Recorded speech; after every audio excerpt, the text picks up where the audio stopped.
Soy yo el agradecido. Soy yo el agradecido al doctor Pangia por haberme formulado la invitación, al presidente de este Rotary Club, y también quiero agradecer la presencia como acompañantes de dos distinguidos exfuncionarios judiciales, el doctor Maldonado, que fue procurador de la Corte, y el doctor Alberto Bernardini, que fue camarista penal durante mucho tiempo en Rosario. ¿Me escuchas bien, no? También estoy muy agradecido porque esta oportunidad que me brindan ha permitido que me encontrara con viejos amigos, algunos conocidos. La verdad que me siento muy a gusto. Y también quiero decirle que como algún amigo mío, cuando le comenté el tema, me lo sugirió, yo le dije, bueno, voy a salir adelante. Me dice, qué osado hablar de este tema. Y ahora me siento más preocupado porque parte del público son distinguidos hombres de derecho, entonces hablarle a ellos es como decir, ¿cómo me atrevo a tanto? Pero bueno, aquí estoy y trataremos de salir adelante. El doctor Pangia adelantó un parte el introito que yo pensaba hacer de esta charla. Adelantó en parte porque yo también pensaba decirles que en nuestro Estado, este Estado argentino que tanto queremos, hay el artículo primero de la Constitución Nacional Argentina establece claramente que es un Estado federal, que es una república y que es representativa. Es decir, establece características muy importantes. ¿Qué es un Estado federal? Se los aclaro de entrada porque en nuestro país coexisten 25 constituciones, una nacional, 23 provincias y una de la Ciudad Autónoma de Buenos Aires. Cada una de ellas establece distintas fórmulas para enfocar el problema del acceso del personal a los cargos judiciales, ya sea de magistrados o de otras funciones. Por lo tanto, es prácticamente imposible unificar en un solo sistema. Hay 25 sistemas.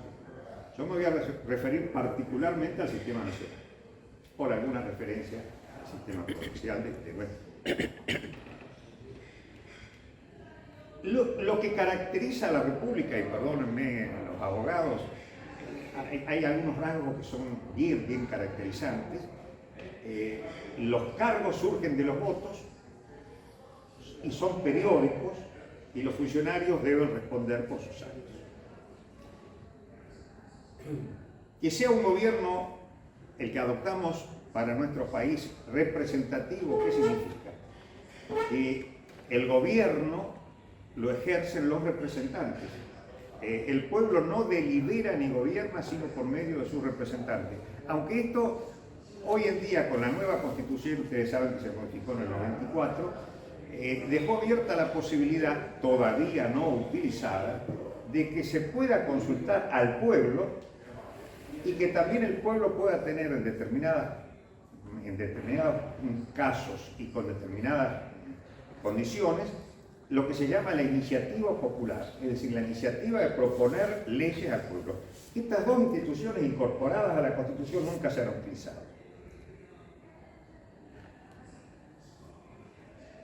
Además, también refrescando lo que dijo Ernesto, y por todo sabido, las famosas tres funciones del Estado. Las tres funciones del Estado son legislar, aplicar, aplicar las normas y la de juzgar. Es decir, cuando hay conflictos entre los ciudadanos y el Estado, cuando hay conflictos interorgánicos o cuando hay conflictos entre un Estado provincial y el Estado nacional o entre dos Estados provinciales, alguien tiene que dirimir esos conflictos. Entonces, para eso están los jueces.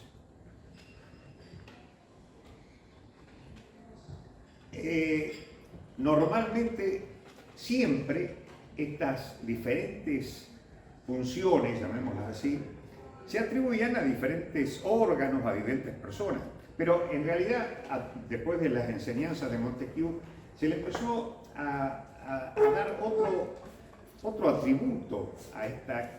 Montesquieu lo llamaba separación de poderes. En realidad no hay separación de poderes. Hay distintos órganos que desarrollan distintas funciones, pero lógicamente la Constitución Nacional le atribuye las funciones al órgano, pero al mismo tiempo establece un equilibrio entre los distintos órganos de poder y establece quién es el encargado de dirimir los conflictos que se podrían presentar si este equilibrio no se respeta. En definitiva, este poder, órgano, sector del Estado, encargado de tener la última palabra y sobre todo de controlar la constitucionalidad, es decir, si las leyes se ajustan a la Constitución Nacional, es nada más ni menos que los jueces. En realidad, en nuestro Estado Nacional, la norma, no así en otros países, pero la norma es que cualquier juez de cualquier instancia y de cualquier territorio puede negarse a aplicar una norma jurídica en su totalidad o en alguna parte por considerarla que afecta a la Constitución Nacional. Es decir, yo acá he traído un texto constitucional con la reforma del 94 y yo solía hacerle estas preguntas a mis alumnos cuando traía una constitución más chiquita, ¿no? En ese momento, y le mostraba y le preguntaba ¿qué tengo en la mano? Y todos me decían, muy fácil la pregunta, dice, ¿usted tiene en la mano la Constitución Nacional? No. Yo les contestaba con una frase que los hacía reír, pero que tenía cierta certeza. Yo no tengo la Constitución. Porque la Constitución es lo que los jueces dicen que es. Y esto, fíjese qué importante el rol de la justicia, porque en muchas ocasiones los jueces, yo hablo de los jueces en general, en realidad estas cuestiones de constitucionalidad van a terminar siempre en la Corte, porque la parte no satisfecha con esa declaración de inconstitucionalidad de un juez de La Quiaca, por poner un nombre, va a recurrir con todas sus posibilidades y va a llegar a la Corte. En definitiva, la que termina pronunciándose es el más alto tribunal. Pero a veces se toma su tiempo también la Corte. Miren, hay ejemplos a patadas. Pero les traje acá algunos ejemplos. Por ejemplo, ¿cuánto tiempo pasó que en la Argentina los divorciados no se podían volver a casar? Porque la Argentina no había legislado el divorcio vinculado, es decir, el divorcio que aceptaba en determinadas condiciones, con determinados requisitos, no habilitaba a los cónyuges divorciados a volver a contraer matrimonio.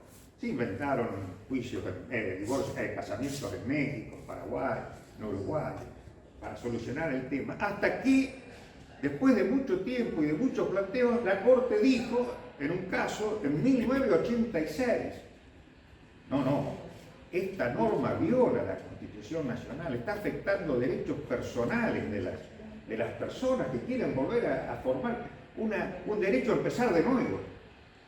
Y declaró inconstitucional y obligó entonces sí al Congreso a dictar una nueva ley que ahora prácticamente el divorcio vincular.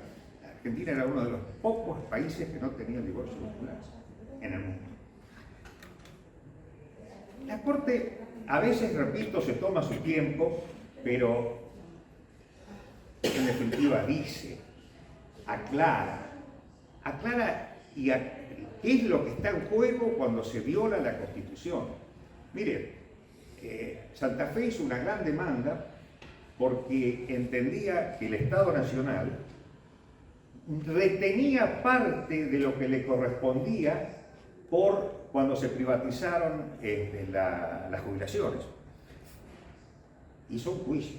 También lo hizo Córdoba, también lo hizo San Luis, el juicio tardó mucho tiempo, pero la Corte terminó dándole la razón a la provincia de Santa Fe, a la provincia de Córdoba, a la provincia de San Luis, y lo obligó al Estado Nacional a pagar todo lo que había retraído, que no le había pagado durante mucho tiempo. La Argentina, la provincia de Santa Fe es la única que todavía no logró percibir estos impuestos.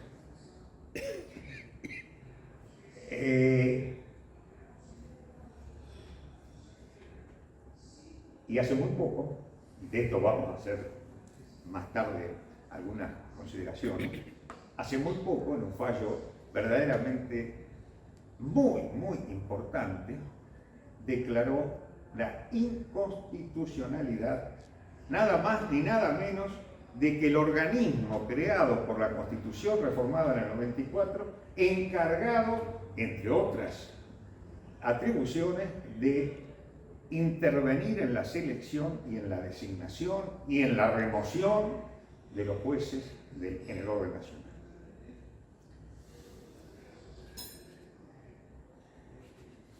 Esto hace, señores, que más allá de lo que popularmente la gente entiende,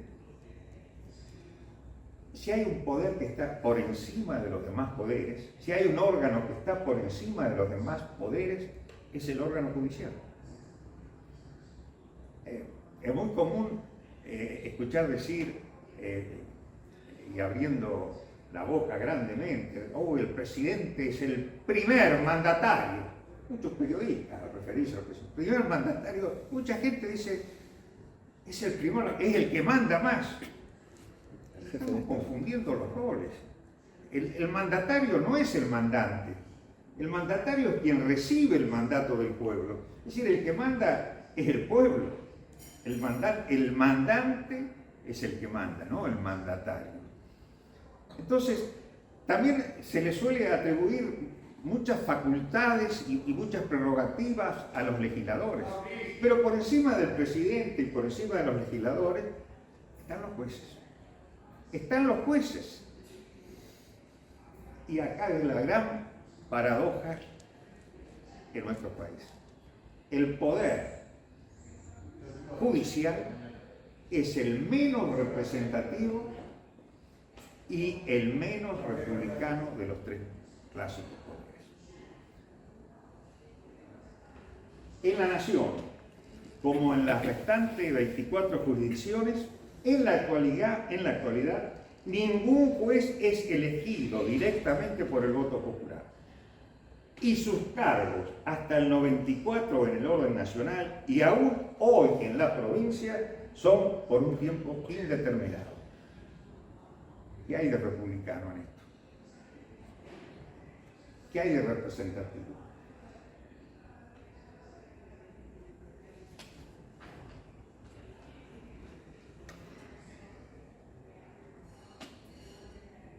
En la Argentina, antes de la reforma, se sostenía que de alguna manera los jueces, si bien no eran elegidos directamente por el pueblo, lo eran indirectamente. Porque la Constitución establecía que un órgano elegido por el pueblo, el presidente, era quien, previa autorización o venia del Senado de la Nación, también un órgano popular, recién el presidente podía designarlo a esa persona como juez. Pero el presidente no era elegido directamente por el pueblo. O ya nos olvidamos que al presidente lo elegía un colegio electoral. O sea, los electores, la ciudadanía votaba un colegio electoral que después elegía al presidente de la República.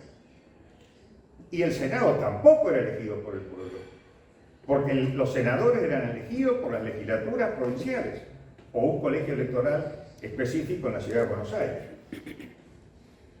En Norteamérica, que tiene un sistema bastante similar, de alguna manera se pretendió purgar este defecto de la falta de origen representativo y democrático de los jueces, estableciendo el juicio por jurado. Es decir, En Norteamérica, en el orden nacional y en el orden de los distintos estados, en muchos lugares el juez, sobre todo en materia penal, pero también en algunos estados en materia civil, derecho de familia, derecho laboral, basta ver películas, series de televisión, el juez tiene un rol de controlar el debate, de asegurar que se cumplan los pasos legales, pero no da lo que se llama el veredicto, no define, no decide la cuestión. A lo sumo puede después aplicar la pena, pero el veredicto, sobre todo en materia penal, esto se ve con una claridad, la inocencia o la culpabilidad del juzgado, de la persona acusada de cometer un delito y juzgado, la tiene un jurado popular, el pueblo. Fíjense que en la nación argentina, curiosamente, y esto es un tema que la verdad que tiene poca publicidad, la nación argentina desde 1853, es decir, hace 170 años aproximadamente, o va a ser dentro de muy poco, le manda en 2 artículos al Congreso de la Nación establecer el juicio por jurado. En un artículo cuando habla de las atribuciones del Congreso, en otro artículo cuando habla de las atribuciones del Poder Judicial. Y fíjense qué curioso, en la Convención de Reformadora de 1994, estos 2 artículos permanecieron sin tocársele ni una coma. Hasta ahora no ha habido ningún juicio por jurado en el orden nacional. Sí lo ha habido en algunas provincias. Río Negro, la provincia de Buenos Aires, actualmente en Córdoba, pero un jurado integrado también por jueces. Pero bueno, se ha avanzado en estas 3 provincias, en alguna otra, pero por ejemplo en Santa Fe también se dice que hay proyectos dando vuelta, pero hasta ahora nunca se ha dado intervención al jurado. Y para terminar con esto, la duración. Con respecto a la duración, acá hay un problema, porque tanto la Constitución Nacional antes de la reforma y la Constitución Provincial establecían que la duración del juez era indeterminada. Duraban en su cargo mientras dure su buena conducta. Es decir, podían ser removidos a través del procedimiento de juicio político, de enjuiciamiento, pero solamente en los casos de mal cumplimiento de sus funciones. Si no, nadie podía decir nada, una persona se podía ir cuando no quería.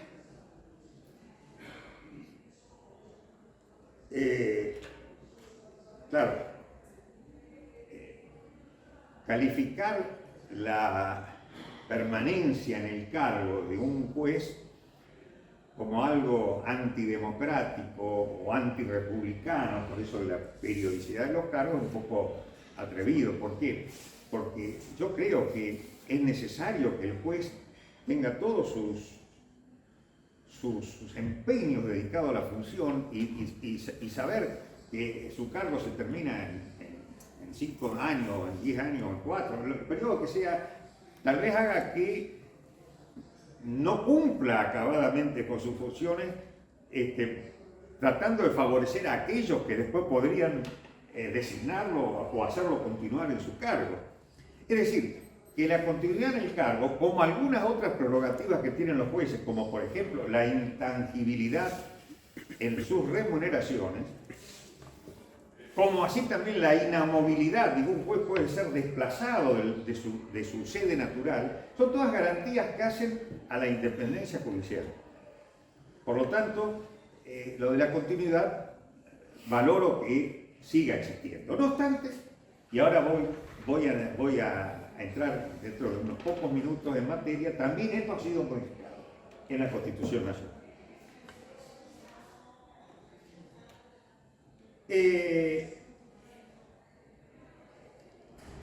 La ley, la reforma de la Constitución toca un tema muy importante, que es el tema de la duración en el cargo. Porque la vieja Constitución solo establecía que lo que les dije recién, que duraban en el cargo mientras dure su buena conducta. La Constitución Nacional le establece una fecha tope. Cuando cumplen 75 años, muy larga por cierto, cuando cumplen 75 años, cesan en su cargo.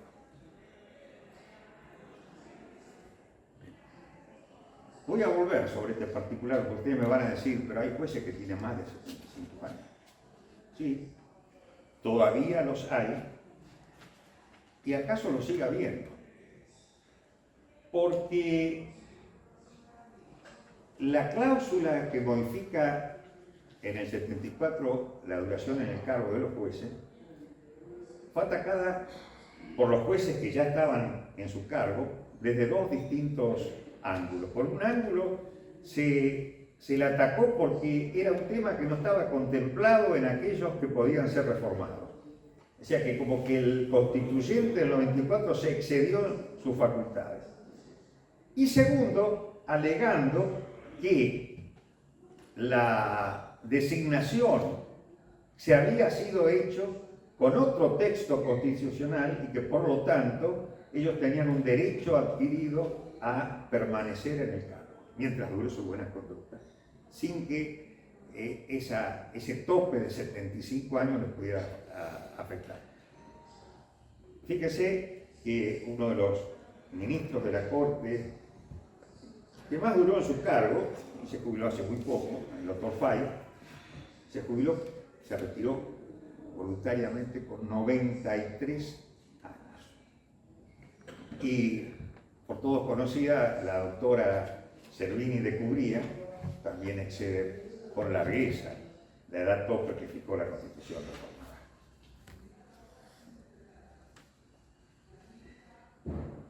En cuanto a la designación, acá sí la Constitución nueva hace una reforma muy importante. Crea un órgano distinto a los órganos clásicos que lo llama Consejo de la Magistratura. En estos días se está hablando en todas partes del Consejo de la Magistratura. Yo le quiero explicar en pocas palabras qué es el Consejo de la Magistratura, porque el Consejo de la Magistratura interviene no solo en la selección y designación de los jueces, sino que también interviene en los procesos de remoción de los jueces de las instancias inferiores y también, como si fuera poco, administra los recursos y ejecuta el presupuesto del Poder Judicial, ejerce facultades disciplinarias sobre los magistrados, dicta los reglamentos relacionados con la organización judicial y todos aquellos que sean necesarios para asegurar la independencia de los jueces y la eficaz prestación de los servicios de justicia. No es moco de pavo estas facultades que tiene el Consejo de la Magistratura. Vamos a empezar por la primera. Seleccionar mediante concursos públicos los postulantes a las magistraturas judiciales. Y lo voy a enlazar con el segundo. Emitir propuestas internas vinculantes para el nombramiento de los magistrados de los tribunales inferiores. Es decir, ya hoy el presidente de la República no puede levantarse una mañana en su casa y decir voy a proponer como juez a Juan Pérez, mandar el nombre al Senado de la Nación, denme la autorización, no lo puede hacer.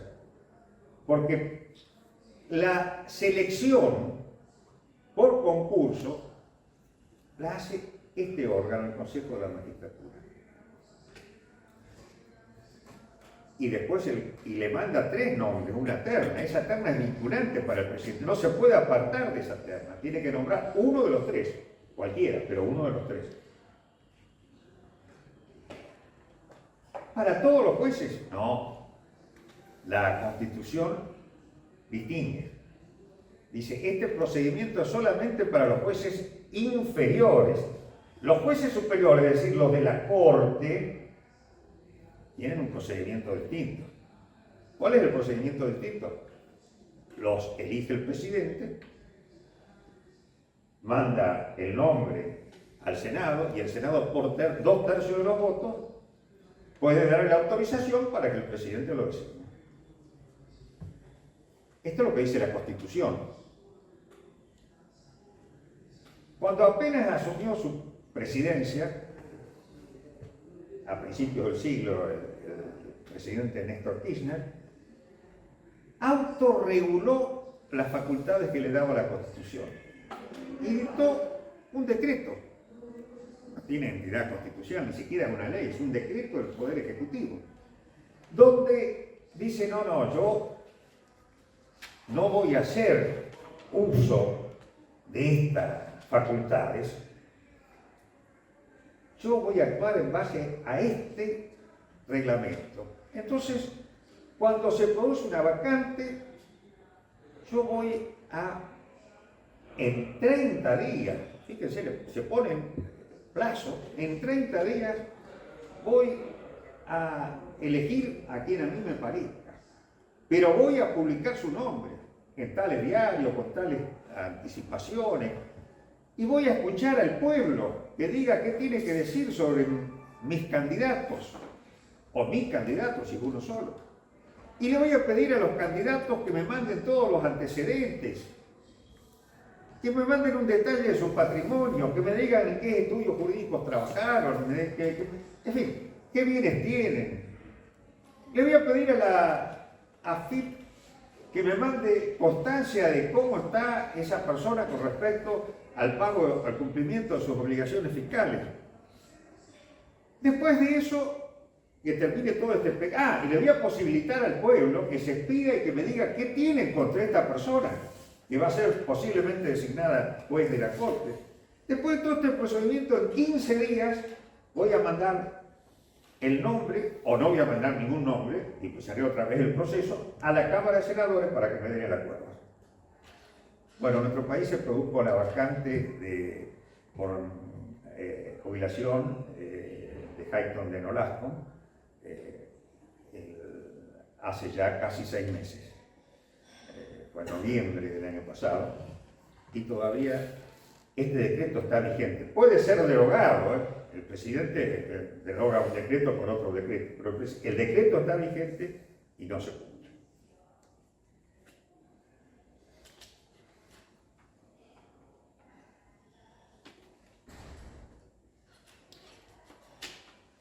Vamos a seguir y vamos a entrar ahora en otro tema que nos preocupa, que es la remoción.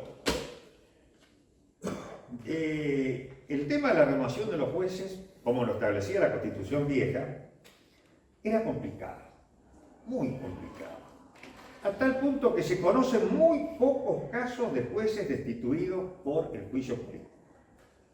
El juicio político era necesario para remover a un juez de cualquier instancia, los de la Corte, las cámaras de apelaciones, los de primera instancia. ¿Y por qué era muy difícil? Porque requería que la Cámara de Diputados, con 2/3 de votos, se pronunciara de que había que acusar a ese juez por mal desempeño. Y la Cámara de Senadores tenía que decidir que ese juez efectivamente había desempeñado mal el cargo por 2/3 de votos. Prácticamente imposible de conseguir. Hago una aclaración. A principio de este siglo también, 2 de los jueces de la Corte Suprema, Moliné O'Connor y Boyano, entre otros que habían sido también acusados, pero renunciaron antes de terminar el proceso del juicio político, pero estos 2 jueces fueron removidos de la Corte Suprema de Justicia por el Senado. Esto había que cambiarlo. Hay muchos malos jueces dando vueltas. Ojalá que no hubiera ninguno, pero lamentablemente hay malos jueces. Entonces, el constituyente le otorgó al Consejo de la Magistratura también inmiscuirse en el procedimiento para remover a esos malos jueces. Entonces, crea lo que se llama un jury de enjuiciamiento. Está integrado por abogados, está integrado por legisladores, está integrado por jueces, y que no hace intervenir a la Cámara de Diputados ni a la Cámara de Senadores. No obstante, en la práctica también los resultados han sido poco satisfactorios. La demora es muy grande, se requieren mayorías especiales. Lamentablemente tampoco esto ha dado muy buen resultado. Ahora,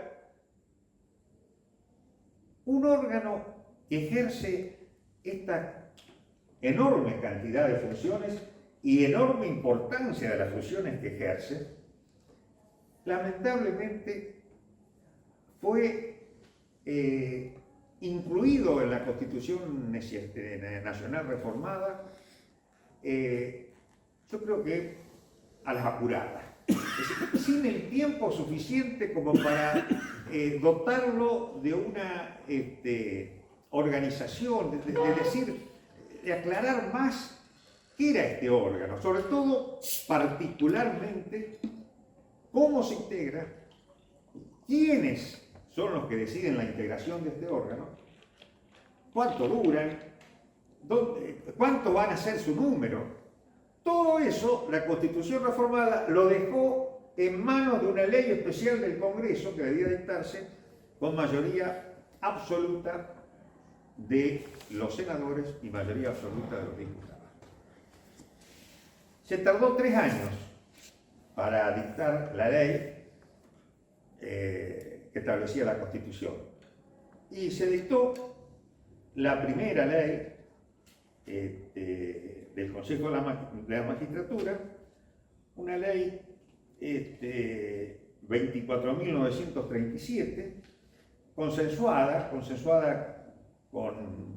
con casi todos los bloques, que de alguna manera pretendía reflejar acabadamente lo poco que la Constitución mandaba con respecto a este órgano.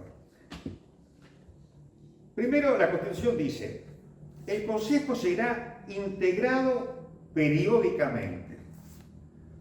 Está todo hablando de que el Consejo no iba a ser permanente, no va a ser un Consejo eterno, o sea, periódicamente, hablamos de un plazo.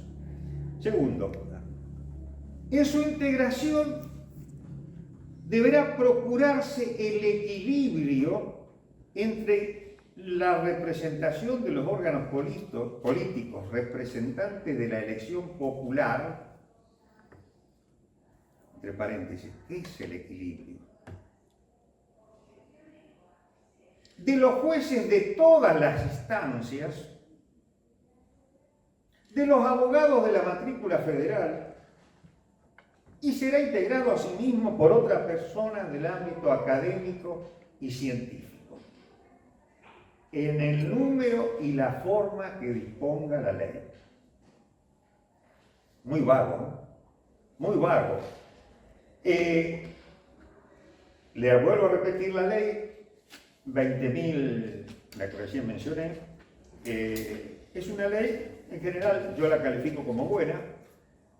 Estableció un consejo de 20 miembros para poder, de alguna manera, asegurar ese equilibrio que le exigía la Constitución. Y estableció que el presidente del consejo sería el presidente de la Corte.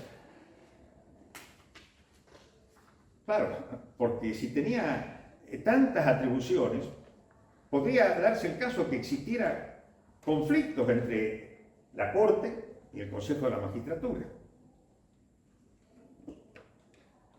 Los 20 miembros, aparte del presidente de la Corte, eran 4 jueces, 8 legisladores, establecía los 8 legisladores, cómo tenían que ser, la primera mayoría, la primera minoría, la segunda minoría, 4 diputados y 4 senadores, 4 representantes de los abogados, un representante del Poder Ejecutivo. En definitiva, los órganos que venían de la elección popular eran los 8 legisladores más el representante del Poder Ejecutivo, sobre un total de 20, más un abogado, profesor de Derecho, perteneciente a una universidad nacional. Bueno, 20 miembros. Y que duraban 4 años en el cargo.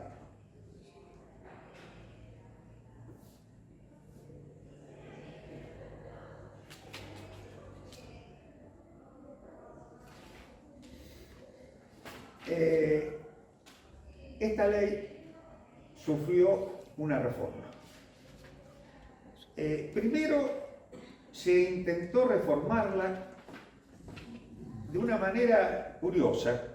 Cuando se habló, ¿se acuerdan ustedes a mediados de la década pasada, de democratización de la justicia? La ley contenía varios aspectos.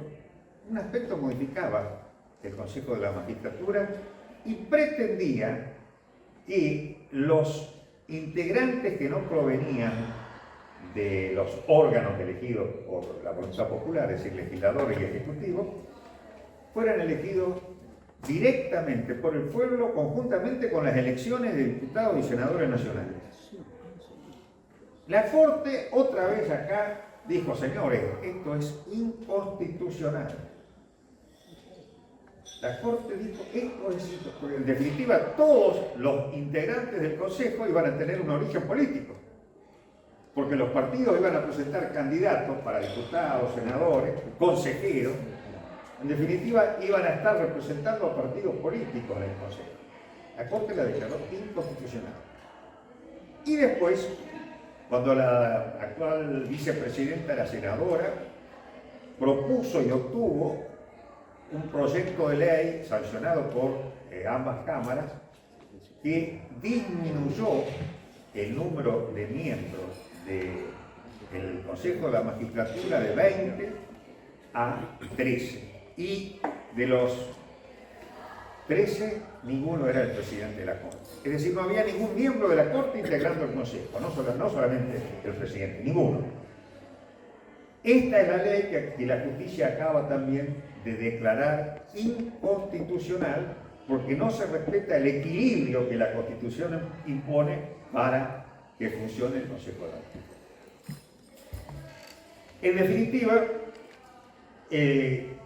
de alguna manera, la Corte lo que hace es restablecer la vieja y originaria ley y le dio plazo al Poder Legislativo de 120 días para que dicte una nueva ley que se ajuste a lo que manda la Constitución.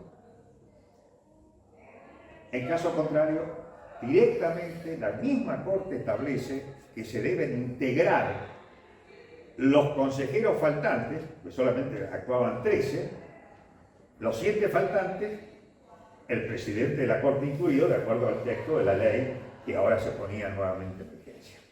El Congreso no sancionó una nueva vigencia y ustedes vieron toda la laraca que se hizo por las elecciones en los distintos estamentos, colegios de abogados, jueces, en el Senado se dividió el bloque. Ahora, en realidad, yo digo que mucho por poco, porque como el Consejo tiene una duración periódica de 4 años, este Consejo, que ahora se integró alocadamente, va a durar nada más que hasta el 30 de noviembre de este año. Es decir, que el 30, a partir de octubre o noviembre se van a elegir los nuevos integrantes del nuevo Consejo de la Magistratura, que va a durar 4 años, como dice la ley actualmente en vigencia. Si no se reforma, bueno, yo creo que no, pero si se llega a reformar, de aquí a octubre se elegirá de actual. Perdón, Carlos, ¿podemos ir cerrando? Sí, 2 palabras y terminamos. Voy a dejar para otra charla, si me invitan, lo de los funcionarios judiciales, que es muy interesante, los fiscales y los defensores, pero 2 cosas. En Santa Fe, muy breve, la situación es muy similar a Buenos Aires, en el sentido de que el gobernador elige los jueces en las personas de acuerdo a la Constitución, le parecen que pueden ocupar el cargo, lo manda a la Asamblea Legislativa, Cámara de Diputados y Cámara de Senadores, para que le dé de acuerdo, si le da de acuerdo lo designe. La Constitución santafesina no tiene ninguna norma específica con respecto al Consejo de Magistratura alguno. Pero ¿qué ha hecho un gobernador? Un gobernador dijo, no, yo voy a autorreglamentar, un poco lo que hizo Kirchner con respecto a los miembros de la Corte, dice, me voy a autorreglamentar. Yo solamente voy a mandar a la legislatura la persona que pasen por una selección de un consejo de la magistratura que se creó por decreto. Como se creó por decreto, ya lo modificaron 2 veces. Al gobernador no le gusta una determinada integración, gusta otra. Hoy tenemos consejo de la magistratura por decreto en la provincia de Santa Fe, que tampoco funciona muy bien, es muy largo, todo ahora vamos a hacer una crítica generalizada. También hay una pequeña diferencia, y con esto termino, es muy largo, no podría hablar, pero hay una pequeña diferencia con respecto a la duración en el cargo en Santa Fe. Santa Fe tiene en la Constitución una cláusula muy curiosa. Dice que los jueces permanecen en su cargo mientras dure su buena conducta, pero cesa la inamovilidad cuando cumplen 65 años y están en condiciones de jubilarse. Ojo, no dice cesan en su cargo, dice cesan en su inamovilidad. Por lo tanto, la Constitución provincial permite que compartan o existan jueces inamovibles, digamos, y jueces que pueden ser cesanteados con un decreto. Incluso si se nombrara a un juez con más de 75 años, este juez sabe que está condicionado a que en cualquier momento, si vota en contra de los intereses del gobierno provincial, puede ser separado. Esta normalidad derivó que la Corte de la Nación decretara que es inconstitucional esta cláusula de la Constitución provincial, en el famoso caso de un ministro de la Corte santafesino, Casiano Iribarren, contra el Estado santafesino, que declaró que no podía permitirse que hubiera jueces que no fueran inamovibles. Bueno, 2 palabras ahora finales, dejo a los funcionarios para otra ocasión. En el orden nacional y en el orden provincial, los jueces debían su nombramiento exclusivamente a la política, que no tenía en cuenta calidades, vocación, antecedentes. Una vez nombrados, permanecían en el cargo hasta su jubilación o muerte, o inhabilitación o destitución, con las deficiencias que el sistema establecía. En Santa Fe hay, para los jueces inferiores, un jury de enjuiciamiento que es un poco más ágil que el jurado, que el juicio político. El nuevo sistema me parece interesante en cuanto a la duración y remoción de los jueces. Estoy hablando del orden nacional, pero no me termina de gustar en cuanto a la selección y designación. Yo creo que es, en definitiva, un ropaje formal que deja en manos de la política, porque siempre la última palabra la va a tener el presidente a elegir entre 3. Y la última palabra, la Cámara de Senadores, que va a tener que decirle si lo puede nombrar o no lo puede nombrar. Entonces, hay muchas veces que un presidente manda un pliego y la Cámara no lo aprueba. O acá en la provincia el gobernador manda un pliego que pasó por el Consejo de la Magistratura y a veces no lo aprueban, y a veces el gobernador se ve obligado a retirarlo y dice, mirá, no pasé por Angelón, porque no te lo vamos a aprobar. Bueno, ha pasado hasta con la designación de un procurador general. La Asamblea Legislativa de Santa Fe no le aprobó el pliego para un procurador. O sea, los concursos de oposición y antecedentes, que no son malos en general, pero yo creo que en las reglamentaciones que acompañaron a estas nuevas instituciones, se le da mucho valor a la parte académica, a los antecedentes académicos, docentes, la participación en congresos, pero La antigüedad, por ejemplo, en trabajos en el Poder Judicial, se le da mucho valor a esas cosas y a veces se deja de lado el verdadero perfil del juez. El juez tiene que ser una persona muy especial. Es decir, si bien en la provincia de Santa Fe, también en el órgano nacional, se exigen algunos exámenes psicológicos, yo creo que sería mucho más conveniente y necesario adoptar el criterio, por ejemplo, de las grandes empresas cuando contratan a los funcionarios superiores, hacer verdaderas test, porque la idoneidad para cumplir el cargo requiere una personalidad muy definida. No puede ser juez cualquier persona por más conocimiento de derecho comparado, de derecho nacional, de doctrina que tenga.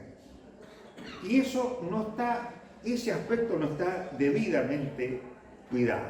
Además, el procedimiento es muy lento y muy costoso. Miren, producir una vacante suelen pasar 2 o 3 años hasta que se cubra. En este momento la Justicia Nacional tiene más de 1/3 de los cargos 6 años habían pasado sin cubrir. Esto trae aparejado una merma en la calidad del trabajo, porque menos personas tienen que hacer el trabajo de un montón de más.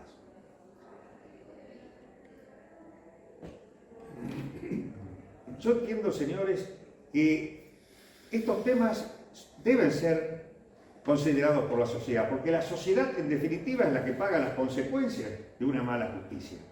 Pero también le llamo la atención a las personas o a los funcionarios que tienen a su cargo intervenir de alguna manera u otra en la selección y designación de los jueces. Porque yo digo, y se los digo a ustedes con todo respeto, el gobernador, el legislador, que participe en la designación de un mal juez, está escupiendo para arriba. Los cargos del gobernador y del legislador son limitados en el tiempo, 4 años, 6 años, reelección o no reelección. Pero ese legislador, ese gobernador, ese presidente, puede llegar a ser juzgado, o sus hijos, o sus descendientes, por ese juez, ese mal juez que él decidió designar. Muchas gracias por la atención.